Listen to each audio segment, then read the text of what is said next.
Hello guys, welcome to RP academy. So आज हम लोग यहाँ पर फाइनेंस का लास्ट वीडियो करने वाले हैं जो कि आपका इन्फ्लेशन से रिलेटेड है। इन्फ्लेशन का एक वीडियो इकोनॉमिक्स से रिलेटेड मैंने ऑलरेडी डाल दिया है, बट ये वाला और कवर कर लेते हैं तो ओवरऑल यहाँ पर आपकी एक अच्छी तैयारी हो जाएगी एग्जाम के लिए। ठीक है, तो चलिए सबसे पहले यहाँ पर in context of new Keynesian Phillips curve, current inflation is primarily a function of.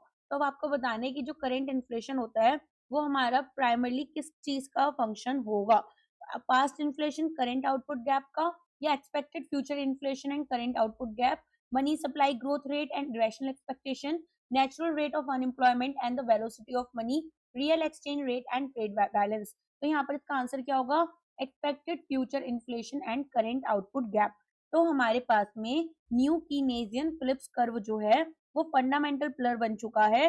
Traditionally expectations जो थी वो ऑगमेंटेड फिलिप्स कर्व की रहती थी, बैकवर्ड लुकिंग बिहेवियरल, और यहाँ पर ये हमारे पास फॉरवर्ड लुकिंग है। तो यहाँ पर ये बोलते हैं कि अब हमारे पास में ना जो फर्म्स हैं वो प्राइसेस के अकॉर्डिंग चेंज होती हैं। ठीक है, अगर हम देखें फ्यूचर स्टेट इकोनॉमी का क्या होगा तो अकॉर्डिंगली अपने प्राइसेस को भी वो चेंज कर लेती हैं, क्योंकि उनको पता है अदरवाइज जिस प्राइस पर वो प्राइस पर अटक जाएंगी और फिर सामान बिक नहीं पाएगा। ओके, तो इसीलिए यहाँ पर आपका आंसर क्या होगा? Expected future inflation and current output gap. Basically forward looking चीजें आपको यहाँ पर समझनी होगी। ओके, चलो तो यहाँ पर नेक्स्ट आ जाते हैं। Reading the CPI combined in India, which of the following सब group carries the highest weightage with in the food and beverages group. तो यहाँ पर हमारे पास में सीरियल्स एंड प्रोडक्ट्स जो हैं इनका हाईएस्ट यहाँ पर रहता है, विच अकाउंट्स फॉर 9.67%। तो यहाँ पर हमारे पास में अगर हम देखें कौन सा सब ग्रुप है, फूड एंड बेवरेजेस है, जो कितना बनाता है आपका 45.86% बनाता है। इसमें भी सीरियल्स का सबसे हाईएस्ट रहेगा, फिर मिल्क और प्रोडक्ट्स, ये बहुत ही हाई, लाइक एक एग्जाम में आने लेवल का क्वेश्चन है। 6.61%, वेजिटेबल्स का आपका 6.04%, प्रिपेयर्ड मील्स स्नैक्स और स्वीट्स का 5.55%, मीट एंड फिश का 3.61%। ओके, ये आपको याद रखना है कि हाईएस्ट वेटेज हमारा सीरियल्स का एंड प्रोडक्ट्स का रहता है फूड एंड बेवरेजेस में। ओके, तो जो वेट्स होती है सीपीआई के वो करेंटली हमारे, अगर मैं आज वीडियो रिकॉर्ड कर रही हूँ तो 2011-12 से है। बाकी जो चेंजेस हुए हैं वो मैंने आपको ऑलरेडी बता दिया, वरना हम लोग एक बार और रिवाइज करेंगे हमारे लास्ट क्वेश्चन के थ्रू। अभी नहीं बताऊंगी क्योंकि आप लोग अपने मार्क्स भी चेक करते हैं। If the RBI identifies a positive output gap in the economy, in Indian economy early 2026 में, तो ये क्या इंप्लाई कर रहा है? देखो हमारे पास में यहाँ पर आउटपुट गैप क्या होता है? एक्चुअल आउटपुट माइनस आपका एक्चुअल जीडीपी बेसिकली, और माइनस आपका पोटेंशियल जीडीपी, है ना। तो अगर मैं बोलूं पॉजिटिव है इसका मतलब एक्चुअल ज्यादा है, और अगर एक्चुअल ज्यादा है इसका मतलब है कि इकोनॉमी अपनी सस्टेनेबल कैपेसिटी से थोड़ा अच्छा ही परफॉर्म कर रही है। इसका मतलब ये भी हो सकता है कि जो डिमांड है वो एक्सेस में है, और डिमांड अगर गुड्स और सर्विसेज की आउटपेस कर जाती है इकोनॉमी की एबिलिटी को, और या फिर यहाँ पर ओवर हीटिंग हो गई, resources, labour, capital over utilise हो गए, वर्कर्स यहाँ पर एक्सेसिव ओवर टाइम कर रहे हैं, मशीन हमारी यहाँ पर 24/7 रन कर रही हैं। ठीक है, इन्फ्लेशनरी प्रेशर हो सकता है, डिमांड बहुत हाई है, फर्म्स ने अपने प्राइसेस बढ़ा दिए क्योंकि उतनी सप्लाई नहीं है, तो डिमांड पुल इन्फ्लेशन हमारा बन गया। अब आरबीआई का लाइकली रिस्पॉन्स क्या रहेगा कि भाई कूल डाउन करो, इकोनॉमी को ओवरहीट हो गई है, तो वो अब यहाँ पर इन्फ्लेशन को बैक टू 4% का टारगेट लाने की कोशिश करेंगे, जिसमें कौन सी पॉलिसी जाएगी? कॉन्ट्रैक्शनरी पॉलिसी जाएगी। ठीक है, तो अब यहाँ पर बताओ आपके पास में क्या दिखाएगा? ये एक्चुअल जीडीपी ज्यादा हो गया, डिमांड पुल इन्फ्लेशनरी प्रेशर आ गया। अच्छा, अगर नेगेटिव होता तो क्या होता? देखो नेगेटिव में हमारे पास में स्लैक होता है इकोनॉमी में, फैक्ट्रीज खाली पड़ी होती, अनएम्प्लॉयमेंट बढ़ रहा होता, नेचुरल अनएम्प्लॉयमेंट रेट से थोड़ा ज्यादा चला जाता, डिफ्लेशनरी प्रेशर आता, डिफ्लेशनरी प्रेशर आता। इससे क्या होता? आरबीआई अब अकोमोडेटिव स्टांस लेने की कोशिश करती, जिसमें कि वो रेपो रेट को कम करने की कोशिश करती। ठीक है, एक कंपनी इंक्रीज करती है प्राइस अपने बिस्किट पैकेट का 10 रुपीज से 12 रुपीज, ओरिजिनल प्राइस इतना था, न्यू प्राइस आपका 12 रुपीज है। साइमल्टेनियसली इंक्रीज करती है वेट 100 ग्राम से 125 ग्राम। तो यहाँ पर क्वालिटी एडजस्टमेंट के पर्सपेक्टिव से आपको समझना है कि इन्फ्लेशन एस्टिमेशन क्या होगा। तो देखो हमारे पास में यहाँ पर जो यूनिट प्राइस हुई पहले वो निकालो, यूनिट प्राइस इसमें कितनी हो गई? 0.10 पर ग्राम हो गई, राइट। और यहाँ पर कितनी हो गई 0.096 के अराउंड आपकी जाएगी पर ग्राम। फाइन। अब कंपैरिजन करो तो अगर हम देखें यूनिट प्राइस आपका कम हुआ है, राइट। यूनिट प्राइस आपका यहाँ पर 0.096 पर पहुंच गया, जो कि पहले 0.100 था, राइट। तो यहाँ पर मैं ऐसा बोल सकती हूँ कि ये कम हुआ है। कितना कम हुआ है? 0.004 हुआ है, विच मीन्स यहाँ पर हमारे पास में एक डिक्रीमेंट जो हुआ वो आपका 4% का हुआ।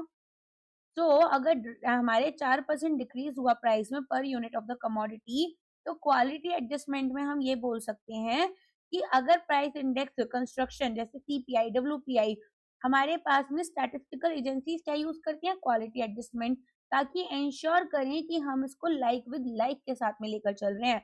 तो अगर प्रोडक्ट का प्राइस इंक्रीज होता है, क्वांटिटी और क्वालिटी भी यहाँ पर इंक्रीज हो रही है, तो quality adjusted price actually fall करना चाहिए। इन केस नॉमिनल प्राइस हमारा मान लो 20% से बढ़ जाता, मीनिंग 10 रुपीज का बिस्किट का पैकेट केवल 12 रुपए का होता, क्वांटिटी सेम रहती, ठीक है। तो यहाँ पर हमारे पास डिफरेंट सिचुएशन होती, लेकिन यहाँ पर क्वांटिटी जो है वो भी 100 ग्राम से 125 ग्राम बढ़ी, मतलब कि 25% का यहाँ पर इंक्रीमेंट हुआ। अगर मेरे पास 20% प्राइस बढ़ा तो 25% से क्वांटिटी भी बढ़ी है। तो जो क्वांटिटी इंक्रीज हो रही है वो आउटवे कर रही है प्राइस इंक्रीज को, तो इफेक्टिव प्राइसेस यहाँ पर कंज्यूमर जो दे रहे हैं पर ग्राम वो डिक्रीज हो जाती है, ठीक है। तो हमारे पास में डिफ्लेशन आया यूनिट प्राइस टर्म्स के अंदर। फाइन। श्रिंक इन्फ्लेशन क्या होता है? यहाँ पर हमारे पास में जब प्राइस जो है वो सेम है लेकिन जो वेट है वो कम हो जाता है, ठीक है।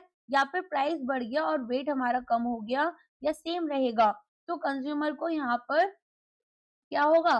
कम वैल्यू मिलेगी, राइट। लेकिन हमारा जो केस स्टडी है इसमें कंज्यूमर को ज्यादा वैल्यू मिल रही है, तो हम यहाँ पर बोल सकते हैं कि यहाँ पर डिफ्लेशनरी हुआ है।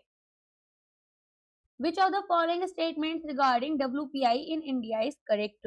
तो WPI अगर हम बात करें क्या देखता है? चेंजेस इन प्राइसेस किसके? गुड्स जो हमने सेल किए, सर्विसेज देखता है? नहीं देखता। जिनको हमने बल्क में यहाँ पर ट्रेड किया है, होलसेल एस्टिमेट लेकर दूसरे बिजनेसेस का, तो ये प्रोडक्शन की जगह यहाँ पर प्रोड्यूसर इन्फ्लेशन जो है, ठीक है, वो हमें बताता है। क्या बताता है? ये प्रोड्यूसर इन्फ्लेशन बताता है। प्रोड्यूसर इन्फ्लेशन में WPI की जो बास्केट है उसको 3 ग्रुप्स में डिवाइड कर लो, पहला, दूसरा, तीसरा।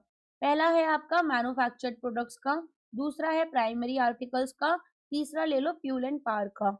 तो यहाँ पर अप्रोक्सीमेट वेस्टेज इसका 64.23% है, इसका 22.62, इसका 13.15%, ठीक है। तो यहाँ पर आपके पास में केमिकल, मेटल, मशीनरी, टेक्सटाइल ये सब आएगा। यहाँ पर फूड आर्टिकल्स आ जाएंगे, नॉन फूड आर्टिकल्स आ जाएंगे, मिनरल्स आ जाएंगे। और अगर मैं बात करूँ फ्यूल एंड पावर की, तो इसमें आपके पास LPG, petrol, diesel and electricity आएगी। Fine, clear.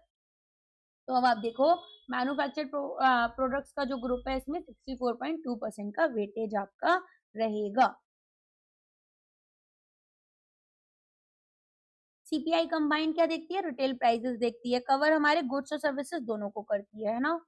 चलो, base effect in inflation refers to the impact of, ये मैंने आपको बहुत अच्छे से बहुत बार समझाया है।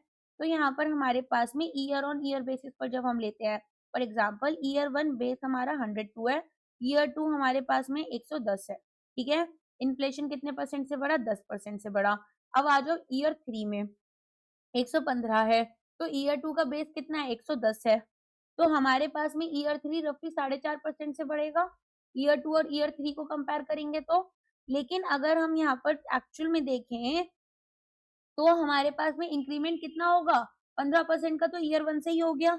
तो हम इसको कैसे दिखा रहे हैं? हम इसको दिखा रहे हैं कि यहाँ पर देखो ईयर 1 से जो ईयर 2 के बीच में कंपैरिजन करोगे तो 10% है, जबकि ईयर 3 में ये कम होकर 4.5 हो गया, बट रियलिटी में तो ये काफी हाई चला गया है ना। तो यही बेस इफेक्ट होता है। बेस इफेक्ट में हम क्या देखते हैं कि जो हमारे पास में यहाँ पर बेस है ना, हमारे पास में इस हाईली सेंसिटिव होते हैं नंबर्स इन द डिनोमिनेटर, क्योंकि बेस हमारे पास में डिनोमिनेटर में लेंगे। तो लो बेस इफेक्ट कब होता है? जब प्राइस इंडेक्स जो है वो अनयूजुअली लो होगा प्रीवियस ईयर में, और इवन अगर छोटा सा चेंज हुआ तो वो हमारे पास में एक लार्ज गैप दिखाएगा, जैसे यहाँ पर 10 का दिखाया, और यहाँ पर एक लार्ज गैप होने के बावजूद एक छोटे नंबर से दिखा रहा है।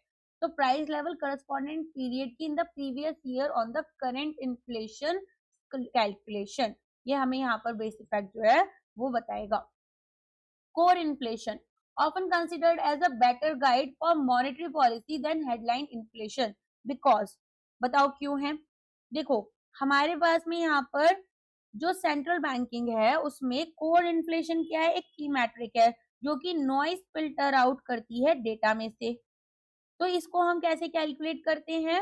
हेडलाइन इन्फ्लेशन, जो टोटल सीपीआई है वो हम यहाँ पर लेंगे और जो प्राइसेस हैं फूड के और फ्यूल के, दैट इज एनर्जी के, वो हम एक्सक्लूड कर देते हैं। तो फूड और एनर्जी के प्राइसेस तो बहुत वॉलेटाइल हैं, बहुत बार बताया, जल्दी जल्दी फ्लक्चुएट करते हैं, एक्सटर्नल चीजों पर डिपेंडेंट होते हैं, जैसे कि नेचुरल डिजास्टर्स हो सकती है अगर फूड की बात करें, और फ्यूल की बात करें तो ग्लोबल उसका क्राइसिस आया था, जैसे आपने देखा था गल्फ क्राइसिस आपका। तो फूड और एनर्जी प्राइसेस हाईली वॉलेटाइल हैं, इन्फ्लुएंस कैसे हो रहे हैं? टेम्पररी सप्लाई साइड फैक्टर्स से। अच्छा, अब यहाँ पर अगर हम देखें, आरबीआई जो है वो जनरल प्राइस लेवल देखती है मैन्युफैक्चर्ड गुड्स और सर्विसेज की, अगर बढ़ रही है तो अंडरलाइंग ट्रेंड आपका ज्यादा रिस्पॉन्सिव होता है इंटरेस्ट रेट चेंजेस के लिए। तो यहाँ पर आपके पास में आंसर क्या होगा? It reflects the underlying long term trend of inflation by stripping out transitory price shocks. समझ में आया? तो कोर इन्फ्लेशन हमारे लिए क्यों इंपॉर्टेंट है, ये आपको समझ में आ गया होगा। फिर ये बोल रहे हैं ये जो है कि आपका कैलकुलेट मिनिस्ट्री ऑफ फाइनेंस करती है, नॉट की आरबीआई। तो देखो हमारे पास में जो डेटा आता है वो एनएसओ मॉस्पी से आता है, ministry of statistics and programme implementation. आगे बढ़ते हैं। According to the quantity theory of money, Fisher's equation MV is equal to PT. अगर वेलोसिटी ऑफ मनी और रियल आउटपुट हमारे कांस्टेंट हैं, 10% इंक्रीमेंट मनी सप्लाई में क्या होगा? अब एमवी आपका पीटी के इक्वल है। एमवी क्या है? एम क्या है? Money supply. वी क्या था? Velocity of money. पी क्या है? Average price level. टी क्या है? Volume of transactions. तो अगर हम यहाँ पर क्लासिकल इकोनॉमिक्स की बात करें तो ये लॉन्ग रन में अज्यूम करते हैं कि जो वेलोसिटी है वो कांस्टेंट है। कैसे डिटरमिन होगी? इंस्टीट्यूशनल और टेक्नोलॉजिकल फैक्टर्स के थ्रू, जैसे how often people get paid और बैंकिंग हैबिट। और आउटपुट की बात करें हम यहाँ पर, ठीक है, या तो पी वाई ले लो या फिर टी ले लो, जैसे भी मन है, ये आपका फुल एम्प्लॉयमेंट लेवल दिखाती है, जो कि रियल फैक्टर्स जैसे कि टेक्नोलॉजी, लेबर, ये सब देखते हैं। तो क्योंकि वी और टी तो आपने कांस्टेंट रखे, ये तो चेंज हो नहीं रहे, और एम आपका यहाँ पर डायरेक्टली प्रोपोर्शनल है पी के।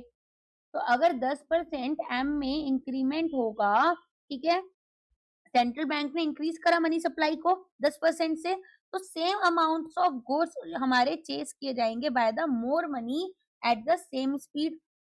तो केवल वेरिएबल आपके पास पी है, वो अपने आप को बैलेंस करेगा, तो ये भी 10% से ही बढ़ेंगे प्राइसेस, राइट? तो यहाँ पर 10% इंक्रीज हो जाएगा प्राइस लेवल में।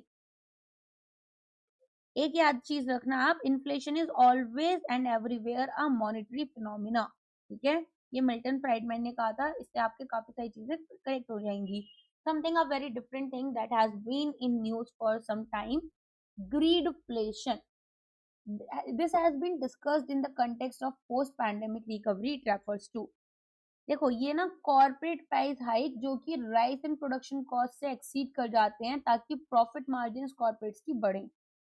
तो ट्रेडिशनली इकोनॉमिस्ट बोलते थे वेज प्राइस स्पाइरल होता है, जिसमें कि हमारे पास राइजिंग वेजेस फोर्स करती हैं कंपनीज को कि वो प्राइसेस बढ़ाएं, जिसकी वजह से डिमांड जो है वो हमारी यहाँ पर इवन फॉर हायर वेजेस हो जाती थी कि भाई अब हमें ज्यादा पैसा दो, वेजेस हमारी बढ़ा दो, सैलरी बढ़ा दो। अब ग्रीडफ्लेशन की बात करें तो ये यहाँ पर एक डिफरेंट ड्राइवर की बात करता है, प्रॉफिट प्राइस स्पाइरल की। मतलब कंपनीज यूज करेंगी noise of general inflation, for example supply chain issue या हाई ऑयल प्राइसेस, ताकि कवर करें more prices than it is actually necessary to cover their increased cost. तो ये अपनी ना प्रोडक्शन कॉस्ट इतनी नहीं बढ़ी है जितने अपने सामान के प्राइसेस बढ़ा रहे हैं ताकि जल्द से जल्द प्रॉफिट कमाएं। तो ये क्या चाहते हैं कि यहाँ पर प्रॉफिट मार्जिन एक्सपेंड हो जाए इनकी, ठीक है। तो यहाँ पर क्राइसिस के टाइम पर जब कोविड-19 आया तो फर्म्स ने ये करना शुरू कर दिया। अब पोस्ट पैंडेमिक रिकवरी और यहाँ पर जब ये सारी चीजें हुई तो 2025 में डेटा आया जो कि हमें centre for monitoring Indian economy की तरफ से आया, और 2025-26 का जो इकोनॉमिक सर्वे है वहां भी इसको डिस्कस किया गया है, ठीक है, जिसमें इन्होंने बोला कि जो इनपुट कॉस्ट है जैसे रॉ मटेरियल ये स्टेबलाइज हो चुके हैं। इवन कुछ सेक्टर्स में तो जो रॉ मटेरियल है उसका प्राइस गिरा भी है, लेकिन जो रिटेल प्राइसेस हैं वो हमारे अभी भी हाई चल रहे हैं। तो इंडिया में जो लिस्टेड कंपनीज हैं उनके नेट प्रॉफिट्स में सर्ज दिखा पोस्ट पैंडेमिक ईयर्स। तो कुछ स्टडीज ने ये दिखाया कि एक जो लार्ज पोर्शन प्रॉफिट ग्रोथ का है वो इंक्रीज मार्जिन से आया है रेदर देन कि इनकी सेल्स वॉल्यूम बढ़ी है। अब ग्लोबल कंटेक्स्ट में बात करें तो यही चीजें यूएस और यूरोप में डिबेट की गई ग्रोसरी और एनर्जी सेक्टर से रिलेटेड, जहां पर विंडफॉल टैक्सेस की बात की गई एक्सेसिव कॉर्पोरेट टैक्सेस पर। इंडिया में विंडफॉल टैक्स नहीं लगता, लेकिन यूएस में और यूरोप में उनकी कंपनी को इस चीज से रोकने के लिए गवर्नमेंट ने विंडफॉल टैक्स लगाया ताकि आप एक्सेसिव प्रॉफिट मार्जिन यहाँ पर नहीं अर्न करो। ठीक, समझ में आ गया? तो ग्रीडफ्लेशन एक ब्रॉड इकोनॉमिक टर्म है जो कि हमारे सभी सेक्टर्स में एप्लीकेबल रहती है। फाइन। नेक्स्ट क्वेश्चन, जब आरबीआई हॉकिश स्टांस लेता है मॉनेटरी पॉलिसी कमेटी मीटिंग में तो क्या कंट्रोल करना चाहता है इन्फ्लेशन को? कैसे? इंटरेस्ट रेट्स को बढ़ाकर। तो हॉक्स और डव्स के बीच में आपको डिफरेंस पता होना चाहिए। सबसे पहले सेंट्रल बैंकिंग टर्मिनोलॉजी में जो स्टांस है मॉनेटरी पॉलिसी कमेटी का वो डिस्क्राइब करता है कि इसका प्राइमरी ऑब्जेक्टिव क्या है ग्रोथ और इन्फ्लेशन के बैलेंस को लेकर। तो हॉकिश स्टांस में आप देखेंगे like a hawk always looking for it prey, जो कि यहाँ पर इन्फ्लेशन है हमारे आरबीआई के लिए, ठीक है। आरबीआई प्राइस स्टेबिलिटी की तरफ काम करता है और अगर इन्फ्लेशन हमारा 4% के टारगेट से ज्यादा हो गया तो ये और हमारा 6% की तरफ जा रहा है, हॉकिश आरबीआई क्या करेगा, रेपो रेट को बढ़ा देगा। अब रेपो रेट को बढ़ाएगा तो बोरोइंग एक्सपेंसिव हो जाएंगी, लोग यहाँ पर स्पेंडिंग जो है कंज्यूमर स्पेंडिंग कम करेंगे और कूल डाउन कर देंगे इकोनॉमी को टू कर्व इन्फ्लेशन। अब आ जाओ डव्स के ऊपर। तो लाइक का डव क्या है, ये सिंबल ऑफ पीस है। आरबीआई प्रायोरिटाइज करेगी इकोनॉमिक ग्रोथ। तो अगर ग्रोथ यहाँ पर स्लगिश है, इन्फ्लेशन लो है, डविश आरबीआई कट कर देगी इंटरेस्ट रेट्स को और यहाँ पर बोरोइंग को एनकरेज करेगी और इन्वेस्टमेंट को, ठीक है। GDP deflator is a more comprehensive measure of inflation than the CPI because देखो GDP deflator आपको क्या बताता है, nominal GDP upon real GDP जिसमें हमने इन्फ्लेशन एडजस्ट नहीं किया, नॉमिनल में एडजस्टेड होता है इनटू 100। तो जीडीपी डिप्लेटर क्या बता रहा है, level of prices of all new domestically produced goods final goods and services economy में। तो ये सुपीरियर क्यों है सीपीआई से? देखो हमारे पास में जो सीपीआई है वो केवल एक बास्केट कवर कर रहा था, लेकिन क्या जीडीपी डिप्लेटर इतना बुरा है कि वो केवल कुछ ही बास्केट्स को कवर करे? नहीं, जीडीपी डिप्लेटर यहाँ पर बेसिकली सब कुछ कवर करेगा जो कंट्री की इकोनॉमी में प्रोडक्शन हुआ है, कैपिटल गुड्स से लेकर गवर्नमेंट सर्विसेज और एक्सपोर्ट्स तक। सीपीआई में इंपोर्ट्स को एक्सक्लूड कर दिया जाता है, जैसे इंपोर्टेड फोन्स, ऑयल एक्सेट्रा, क्योंकि कंज्यूमर्स यहाँ पर इनको बाय करते हैं। लेकिन जीडीपी डिप्लोटर क्या करता है, सॉरी ये इंक्लूड करता है, ठीक है, इंक्लूड करता है ये इंपोर्ट्स को, सॉरी, और जीडीपी डिप्लेटर क्या करता है, एक्सक्लूड करता है। तो क्योंकि ये इंपोर्ट्स को एक्सक्लूड करते हैं as they are not produced in the economy, ठीक है, यहाँ पर क्या होगा, यहाँ पर हमारे पास में ये एक प्योर मेजर लेकर चलते हैं डोमेस्टिक इन्फ्लेशनरी प्रेशर का। फिर सीपीआई में ऐसा नहीं होता, लेकिन जीडीपी अगर डिफ्लेटर देखें तो वो एक पाशे इंडेक्स की तरह काम करती है। इसकी बास्केट यहाँ पर ऑटोमेटिकली चेंज होती है जैसे जैसे कॉम्पोजिशन ऑफ जीडीपी चेंज होगा, तो रिफ्लेक्ट करेगा करेंट कंजम्पशन और इन्वेस्टमेंट पैटर्न, ठीक है। जबकि सीपीआई क्या है, एक हमारे पास में बास्केट बन गई है परमानेंटली, उसी को यूज कर रहे हैं। तो हमारे पास में आंसर क्या होना चाहिए, बताओ क्या आंसर होगा इसका? इसका आंसर है it includes the prices of all goods and services produced domestically and excludes the price of imported goods. तो बी एंड सी आपका आंसर हो जाएगा, ठीक है। स्क्यूफ्लेशन मैंने बहुत बार समझा दिया क्या होता है, प्राइस राइज होगा एक यहाँ पर एक या फिर एक स्मॉल ग्रुप ऑफ कमोडिटीज में, जबकि जो बाकी सब है स्टेबल रहेंगे। तो यहाँ पर ये पहली बार ना इकोनॉमिक सर्वे आया था 2009-10 में, उसमें ये टर्म यूज किया गया था जो कि यूनिक इन्फ्लेशनरी ट्रेंड्स दिखा रहा था। अब ये काफी यहाँ पर स्क्यू जो टर्म है ये क्या बताती है, काफी वाइडली यूज्ड है। तो स्क्यू टर्म ये बताती है कि इन्फ्लेशन स्क्यूड है towards a particular group of items. तो अगर आप देखेंगे कि भाई मैसिव प्राइस स्पाइक हुआ हमारा फूड में, लेकिन यहाँ पर जो इलेक्ट्रॉनिक्स या क्लोथ के प्राइसेस हैं वो फ्लैट हैं या फिर गिर गए, तो ये हमारे पास में होता है। इंडिया में ये बहुत बार देखा जाता है। सप्लाई साइड बॉटलनेक्स, जैसे फूड एंड बेवरेजेस कैटेगरी में फूड हमारा हाई वेटेज रखता है इंडिया के सीपीआई में। तो अगर स्पाइक हमारे वेजिटेबल्स जैसे टॉप में हो गया, अगर मान लो टॉप क्या था, टोमेटो अनियन पोटैटो, तो cycle can push the overall inflation headline. ठीक है। रिफ्लेशन क्या होता है, डेलिब्रेट अटेम्प्ट कि हमें इंक्रीज करना है प्राइसेस ताकि किक स्टार्ट करें इकोनॉमी को। एगफ्लेशन और बताया था मैंने आपको लास्ट क्लास में, ये क्या होता है agflation, inflation driven specifically by rise in agriculture prices. In a period of high inflation, which of the following groups is generally the gainer? अगर हाई इन्फ्लेशन है तो किसको फायदा होगा, क्रेडिटर्स को, फिक्स इनकम अर्नर्स को, डेटर्स को, pensioners को, या होल्डर्स ऑफ कैश को? बताओ, बहुत आसान सा क्वेश्चन है, लेकिन यहाँ पर ये कॉन्सेप्ट की आपकी स्ट्रेंथ समझ जाता है। देखो, इन्फ्लेशन क्या करता है, रीडिस्ट्रीब्यूट कर देगा वेल्थ इकोनॉमी में। ठीक है। अब मान लो मैंने ना बोरो करे किसी से 10 रुपए, पहले 10 रुपए में 10 चीजें आ जाती थी। अब 10 रुपए जो हैं वो हाई इन्फ्लेशन की वजह से 10 रुपए में केवल 5 यूनिट्स आ रही हैं।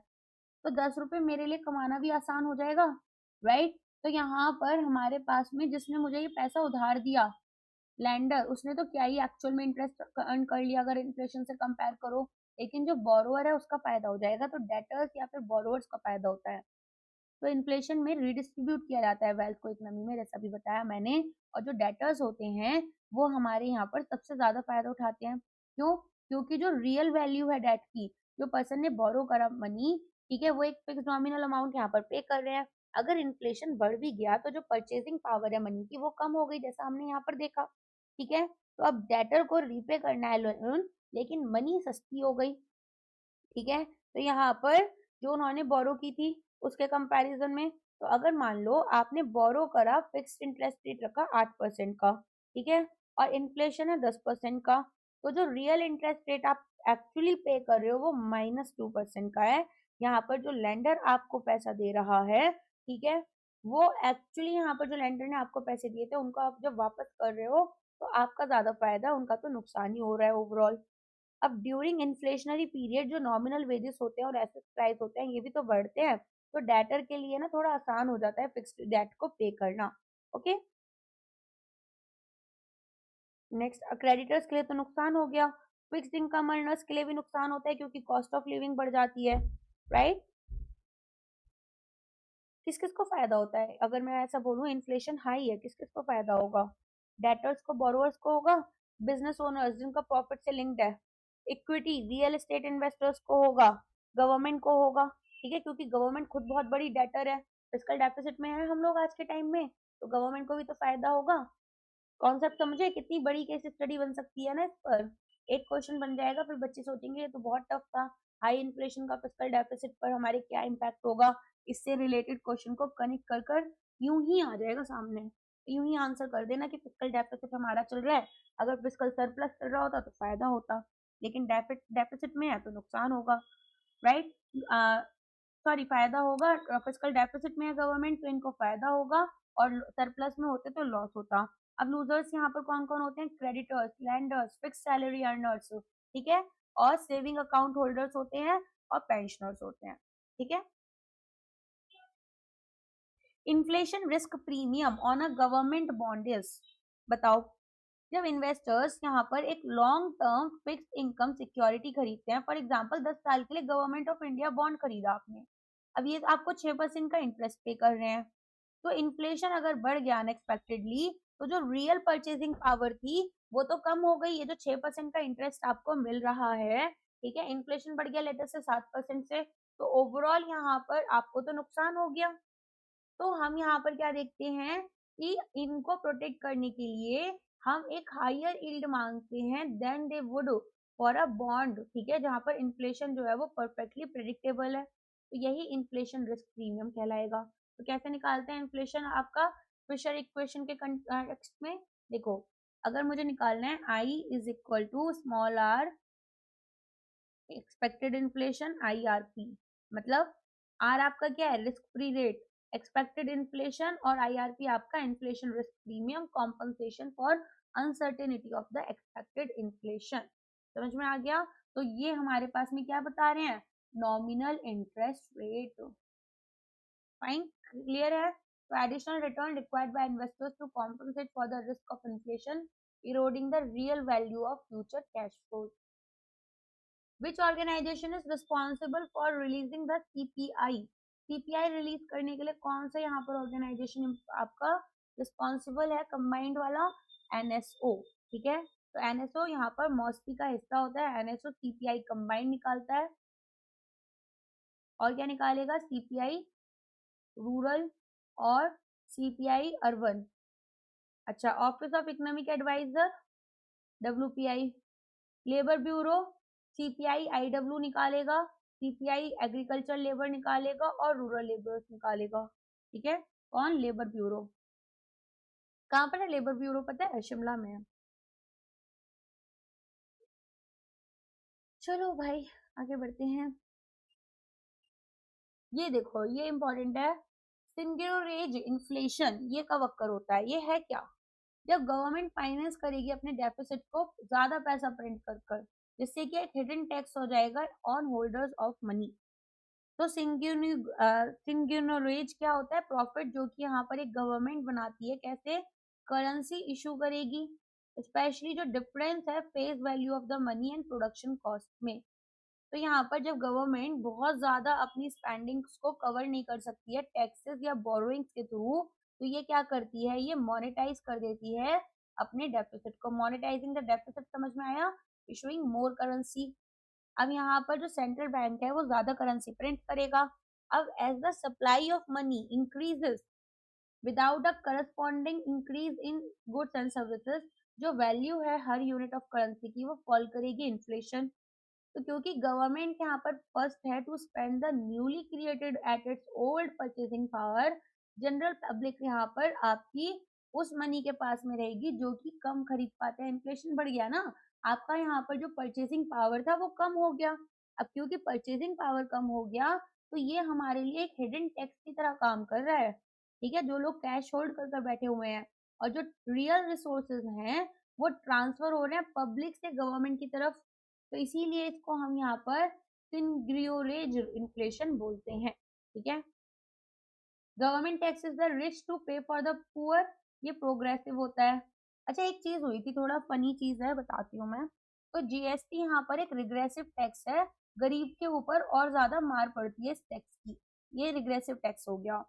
लेकिन फिर इसको यहाँ पर गलत प्रूफ करने के लिए हमारी government, not with so many adjectives, हमारी गवर्नमेंट ने इसको प्रोग्रेसिव टैक्स प्रूफ करने के लिए बहुत ही छोटा सा एक बंक वो लिया, क्लस्टर बेसिकली, ठीक है? इनके ऊपर रिसर्च करके ये प्रूफ करा कि हमारे पास GST जो है वो प्रोग्रेसिव है, ठीक है? GST जो है वो प्रोग्रेसिव, इन्होंने प्रूफ भी कर दिया, ऑल्दो बहुत ज्यादा क्रिटिसिज्म हुआ, बट हाँ इन्होंने प्रूफ कर दिया था कि GST जो है वो प्रोग्रेसिव है। अच्छा, इन्फ्लेशन टैक्स अगर मैं आपको बोलूं कभी निकालने के लिए, कि अच्छा मुझे बताओ इन्फ्लेशन टैक्स कैसे निकलेगा, एक छोटा सा न्यूमेरिकल आ गया 1 नंबर का आपके पास में, बताओ कैसे निकलेगा। तो इन्फ्लेशन रेट आपके पास जो टैक्स रेट है, ठीक है, इनटू आपका M/P। M/P क्या है, real money balance held by public, ठीक है? Real money balance held by public, बस सिंपल ऐसे ही निकल आ जाएगा। तो ये आपको यहाँ पर यूज कर निकालना है। डिसइन्फ्लेशन क्या होता है, decrease in the rate of inflation, या फिर आप नेगेटिव इन्फ्लेशन पर चले गए, बताओ नेगेटिव होता है या फिर हमारे पास मतलब -2% इन्फ्लेशन रेट ये होगा, या इन्फ्लेशन रेट जो पहले 10% था अब 9% हो गया, फिर 6% हो गया या 5% हो गया, ये होगा। ये होता है डिसइन्फ्लेशन और ये होता है डिफ्लेशन, ठीक है? क्लियर? तो हमारे पास में ना ये बहुत ही एकदम कंफ्यूज करने वाली चीज है। अब मान लो मैं आपको ऐसा बोलूं कि जो कार है, ठीक है, वो आपकी मूव फॉरवर्ड तो कर रही है, आगे तो बढ़ रही है, लेकिन स्पीड कम हो रही है, तो आप कहोगे डिस्प्लेशन हो रहा है, डिसइन्फ्लेशन हो रहा है। और डिफ्लेशन क्या है कि कार को हमने रिवर्स में डाल दिया। क्लियर? चलो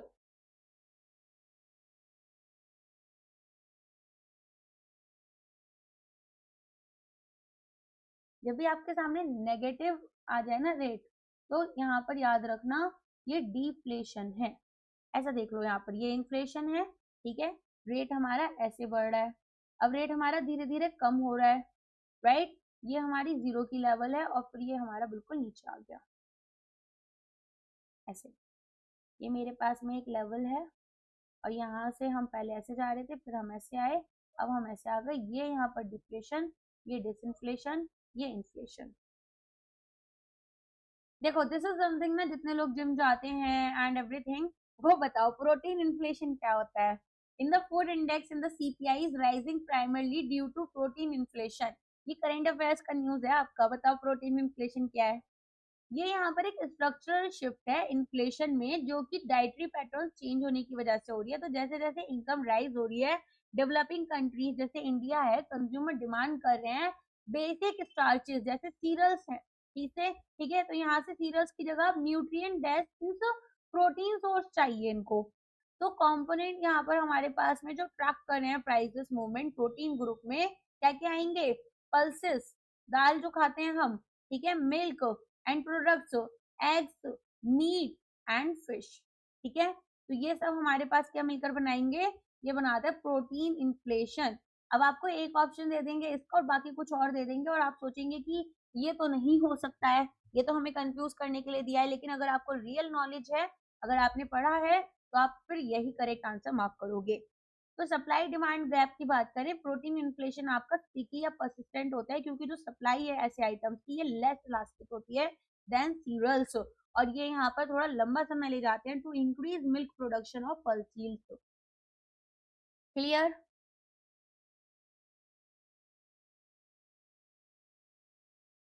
मिशन शक्ति पता है ना, और नेशनल प्रोडक्टिविटी, यहाँ पर भी हमारे डेयरी और पल्सेस सेक्टर को बेसिकली बोला गया है कि इस तरह का जो इन्फ्लेशन है इसे कॉम्बैट करना है।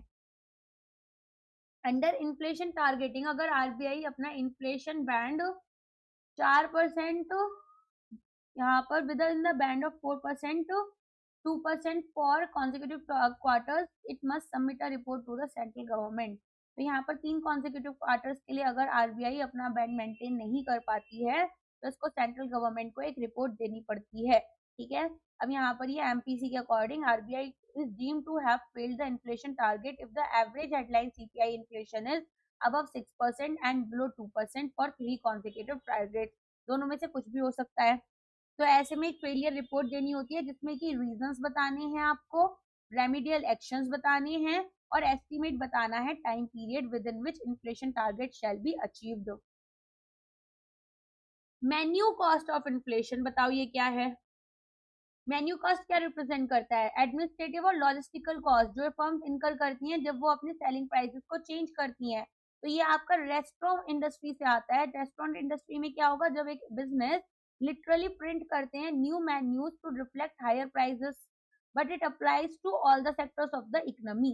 तो हमारे पास में प्रिंटिंग एंड रीटैगिंग की जाएगी, नए कैटलॉग्स प्रिंट किए जाएंगे, प्राइस लिस्ट प्रिंट की जाएगी, फिजिकली चेंज किए जाएंगे प्राइस टैग शेल्फ पर, सॉफ्टवेयर सिस्टम में अपडेट करेंगे, digital database, point of sale and systems and website.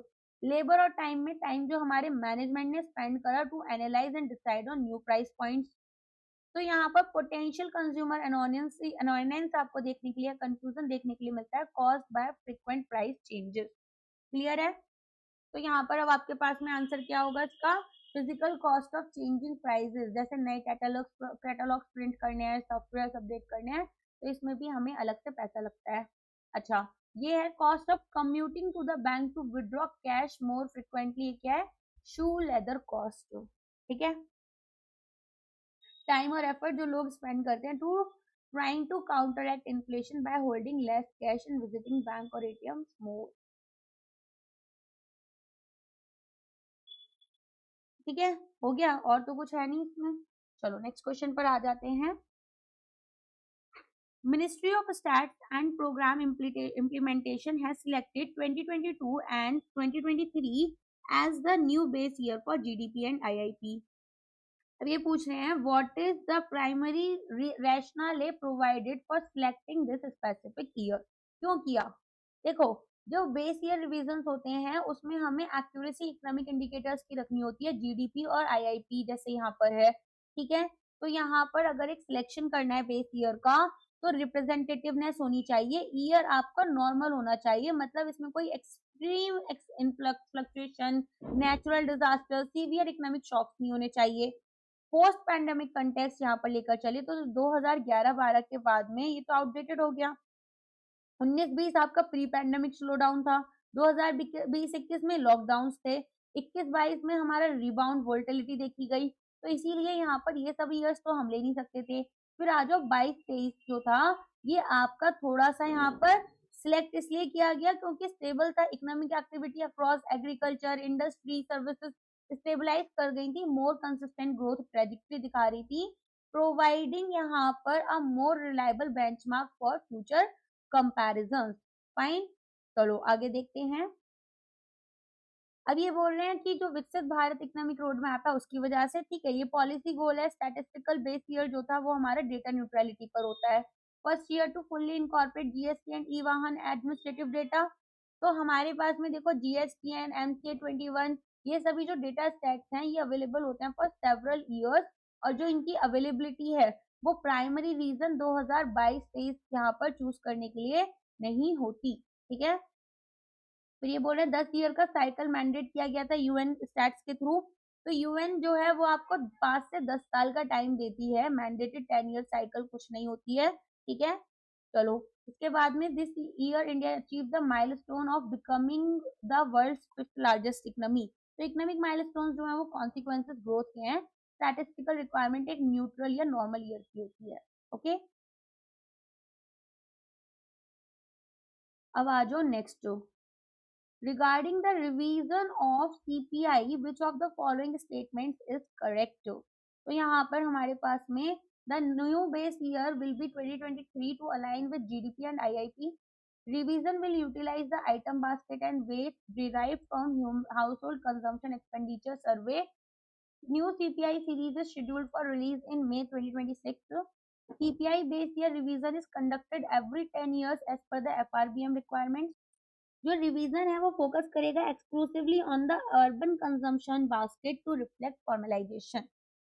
तो देखो यहाँ पर हमारे पास में household consumption expenditure survey 2023-24 जो था, ठीक है, इसमें हमने यहाँ पर बेसिकली इससे अपने बास्केट्स और वेट जो हैं वो डिराइव किए हैं। तो जो सीपीआई है अभी वाला आउटडेटेड है, बेस ईयर 2012 यूज कर रहे हैं, तो ऑफ कोर्स यहाँ पर अब एचईसीएस की बात कर लें तो यहाँ पर हमारे पास में 2023-24 के जो रिजल्ट थे ये प्राइमरी सोर्स बने न्यू बास्केट ऑफ गुड्स के लिए, कैप्चर कर रहे हैं कैसे स्पेंडिंग जो है वो शिफ्ट कर गई है। तो यहाँ पर जो एक्सपेंसेस थे फूड्स में सीरियल्स के ऊपर वो कम हो गए, और जो शेयर है सर्विस कन्वीनियंस ड्यूरेबल गुड्स में ये बढ़ गया। फिर वेटेज शिफ्ट की बात करें तो यहाँ पर जो वेट है फूड एंड बेवरेजेस का करेंटली 45.86% ले रहे हैं, जो कि डिक्रीज हो जाएगा न्यू सीरीज में, क्योंकि रिचर कंज्यूमर्स यहाँ पर on average spend smaller percentage there income की ऑन फूड। इसे बोलते हैं एंजल्स लॉ। एंजल नहीं है, एंजल है, ठीक है। आधे लोग ने तो इंग्लिश भी मेरी डिसाइड कर ली होगी कि कैसी है। चलो यहाँ पर बाकी ऑप्शंस कैसे हैं आपके, तो पहला ऑप्शन तो देखो ये वाला बी वाला करेक्ट होगा। अब ये बोल रहे हैं न्यू बेस ईयर जो है वो 22-23 रहेगा, तो देखो जीडीपी और आईआईपी तो 22-23 में जा रहे हैं, लेकिन जो मॉस्पीएस ने इंडिकेट किया है कि जो सीपीआई का बेस ईयर है वो हमारा यहाँ पर एचसीसीएस वाला जो ईयर है उसको कंप्लीट कर लेकर चलेंगे, तो वो हमारा 2022-23 की जगह 2023-24 रहेगा, ठीक है। अच्छा, अब यहाँ पर नेक्स्ट ये बोल रहे हैं कि जो न्यू सीरीज होगी वो शेड्यूल्ड फॉर रिलीज इन मई 2026। तो हाँ ऐसा बोला तो गया है, लेकिन ऑफिशियल रिलीज जो है first data point of new series की वो यहाँ पर आपकी पहले भी आ सकती है। तो ऑफिशियल टाइमलाइन सजेस्ट कर रहे हैं कि लॉन्च आपका 2026-27 में फिजिकल साइकिल में होगा, ठीक है। अच्छा, इसके अलावा एफआरबीएम एक्ट की बात करें तो कोई भी एफआरबीएम रिक्वायरमेंट्स की यहाँ पर डिस्कशंस नहीं हुई है। रिवीजन आपकी रूरल और अर्बन दोनों ही बास्केट्स को कवर करेगा, ठीक है, और सीपीआई कंबाइंड इंडेक्स भी प्रेजेंट करेगा। तो डेटा सोर्स अगर हम देखें न्यू सीरीज में 2023-24 से आएगा, फूड का जो वेट है वो कम किया जाएगा, सर्विस और टैक्स यहाँ पर टैक्स जो है हायर वेट जैसे मोबाइल डेटा ओटीटी को दिया जाएगा। चलिए आ जाते हैं आगे। एनएसओ ने इंट्रोड्यूस करे हैं quarterly bulletin unincorporated sector enterprises के ऊपर। How does this reform enhance the existing statistical framework? देखो, हमारे पास में ये एक इनफॉर्मल या अनइनकॉर्पोरेटेड सेक्टर है इंडिया में, जिसमें कि एक मैसिव पोर्शन एम्प्लॉयमेंट का जो है वो स्टैटिस्टिकल डार्क होल की तरफ चला गया बिटवीन डिकेडल सर्वेस। तो हमारे पास क्वालिटी बुलेटिन्स और अनइनकॉर्पोरेटेड सेक्टर एंटरप्राइज क्यूबीयूज, ठीक है, ये एक मेजर लीप लेकर आया डेटा ट्रांसपेरेंसी में। तो पहले क्या होता था, जो जीडीपी एस्टिमेट्स थे वो इनफॉर्मल सेक्टर के लिए हमेशा हम प्रॉक्सीज वगैरह लेकर चलते थे, ठीक है, जिसमें हमें आईएमएफ ने डांट भी लगाई थी अभी। तो हमारे पास में क्यूबीयूज जो है वो actual high frequency data parameters जैसे कि ग्रॉस वैल्यू एडेड, एम्प्लॉयमेंट लेकर चलेगा विद इन दिस एंटरप्राइजेस। और क्योंकि ये अनइनकॉर्पोरेटेड एंटरप्राइज जैसे स्मॉल रिटेल शॉप्स हो गई, लोकल वर्कशॉप्स हो गई, सर्विस प्रोवाइडर्स हो गए, हाईली सेंसिटिव है इकोनॉमिक शॉक्स के लिए, क्वार्टरली ट्रैक करेंगे हम बेसिकली इन चीजों को, ताकि जो पॉलिसी मेकर्स हैं इवेंट जो हमारे पास में हुए हैं उनका इम्पैक्ट रियल टाइम में देख सके, rather than waiting for another year और यहाँ पर क्विनियल रिपोर्ट, ठीक है। चलो, तो बेसिकली इसका आंसर क्या होना चाहिए, बी हो जाएगा, high frequency interim data to capture short term movements in the informal economy. Next यहाँ पर ये बोल रहे हैं एनुअल सर्वे को ये अपना हटा देंगे, तो नहीं, यहाँ पर क्वार्टरली जीडीपी डेटा जैसे कॉम्प्लीमेंट करता है एनुअल एस्टिमेट्स को, क्यूबी यूज यहाँ पर इंटरिम इंडिकेटर है और एएस यूज जो है वो मोर कॉम्प्रिहेंसिव एनुअल बेंचमार्क रहेगा। फिर ये बोल रहे हैं all unincorporated enterprises to register, तो नहीं, ऐसा भी कुछ नहीं होगा। यहाँ पर हमारे पास में मॉस्की जो है वो ट्रैक करेगी एंटरप्राइजेस को रिगार्डलेस कि वो यहाँ पर रजिस्टर्ड है या नहीं है। डिस्ट्रिक्ट लेवल जीडीपी एस्टिमेट की बात कर रहे हैं ये to the for the informal sector. तो देखो ये यहाँ पर क्यूबीयूज जो है वो नेशनल और स्टेट लेवल इंडिकेटर्स के लिए। डिस्ट्रिक्ट डोमेस्टिक प्रोडक्ट जो है वो एक मच लार्जर सैंपल साइज चाहिए, डिफरेंट मेथोडोलॉजी चाहिए। फिर यहाँ पर ये बोल रहे हैं डेटा इनफॉर्मल सेक्टर का डायरेक्टली मर्ज कर देंगे स्कोर्स पोर्टल के साथ में, तो नहीं, ऐसा भी नहीं है। स्कोर्स पोर्टल क्या है, ग्रीवांस रिड्रेसल प्लेटफॉर्म है, ठीक है, इन्वेस्टर्स के लिए सिक्योरिटीज मार्केट में, तो कोई भी लिंक बनेगा ही नहीं लॉजिकली। एज ऑफ जनवरी 2025 एक मेजर शिफ्ट देखा गया, sampling design of NSS and PLFS was implemented. Core feature cross cutting data reform का क्या था, अब थोड़ा सा समझना है इसको। तो पहले क्या हो रहा था ना, ज्यादातर जो आपके नेशनल सैंपल सर्वेस थे और पीएलएफ थे, ये हमें रोबस्ट एस्टिमेट नेशनल और स्टेट लेवल पर दे रहे थे। अब क्योंकि इंडिया डिसेंट्रलाइज प्लानिंग की तरफ जा रहा है, one district one product strategy में, हमारे पास में डेटा स्टेट लेवल पर जो था वो सफिशिएंट नहीं है लोकल पॉलिसी इंटरवेंशन के लिए। तो अब हम ग्रैन्युलर एस्टिमेशन करेंगे, जिसमें कि जो डिस्ट्रिक्ट है वो बेसिक स्ट्रेटम बनेगी सैम्पलिंग के लिए। मॉस्की अब जनरेट करेगा statistically significant data local governance के लिए, जहां पर बेटर ट्रैकिंग की जाएगी एस्पिरेशनल डिस्ट्रिक्ट प्रोग्राम्स की। एस्पिरेशनल डिस्ट्रिक्ट प्रोग्राम्स कौन से हैं, जहां पर डिस्ट्रिक्ट अच्छा परफॉर्म नहीं कर रही, उनको पुश करना है, तो हेल्प करेंगे localising the sustainable development growth. अब सैंपल साइज की बात करें तो ये जो शिफ्ट है ये मैसिव एक्सपेंशन करेगी सैंपल साइजेस में, और एक ज्यादा कॉम्प्लेक्स सैम्पलिंग फ्रेम बनेगा टू इंश्योर कि इवन स्मॉलर डिस्ट्रिक्ट जो है उनमें enough respondents to be representative, ठीक है। तो अडॉप्शन होगा डिस्ट्रिक्ट का एज अ बेसिक स्ट्रेटम और statistical unit for generating granular estimates, ठीक है। एआई अनेबल्ड चैटबॉट्स के लिए बोल रहे हैं ये, तो ये data cleaning, validation, primary data collection NSS के लिए इन सब में यूज हो सकते हैं। फिर ये बोल रहे हैं कापी के बारे में। कापी क्या है, कंप्यूटर असिस्टेड पर्सनल इंटरव्यूइंग। तो यहाँ पर ये बहुत पहले हो चुका था ट्रांजिशन, अब तो ई सिग्मा प्लेटफॉर्म जो है वो यूज कर रहा है एसएसओ, ई सिग्मा प्लेटफॉर्म, ठीक है। कोर फीचर क्या है, यहाँ पर स्ट्रक्चरल सैम्पलिंग चेंजेस हो रहे हैं डिस्ट्रिक्ट लेवल पर, ओके। चलो, अब ये वाला लास्ट क्वेश्चन है, इसे थोड़ा मैचिंग अपने हिसाब से देखो, ईयर्स की किस तरह से रहेगी और कब इनको रिलीज किया जा रहा है।